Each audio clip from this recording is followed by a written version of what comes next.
Bismillahirrahmanirrahim. Welcome to my channel. Today we are going to discuss about member initializer list.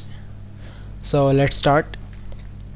यहाँ पर हमने एक class बनाई है डेट की और इसमें 3 डाटा मेंबर्स हैं private by default in day month and year, और उसके बाद डेट का कंस्ट्रक्टर है डिफ़ॉल्ट कंस्ट्रक्टर, उसके बाद एक पैरामीटराइज कंस्ट्रक्टर है।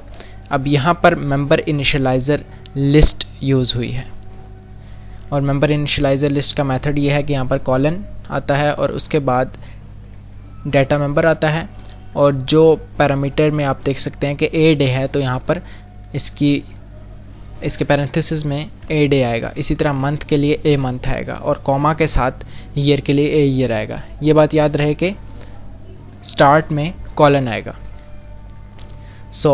यहाँ पर अब दोबारा से इनिशियलाइज़ करने की ज़रूरत नहीं है पैरामीटर्स में, क्योंकि पास कर दी गई वैल्यू मेंबर इनिशियलाइज़र लिस्ट का यूज़ कर दिया गया है। तो यहाँ पर अगर हम लिखते हैं फिर से तो वो एक क्या है, ऑप्शनल है। मेंबर इनिशियलाइज़र लिस्ट एक ऑल्टरनेट वे प्रोवाइड करती है। अब हमने मेन में पैरामीटर्स पास किए 2/3/2020 एंड डिस्प्ले किए थ्रू इसको कॉल कर लिया। So now we run this program. So you can see date is 2/3/2020.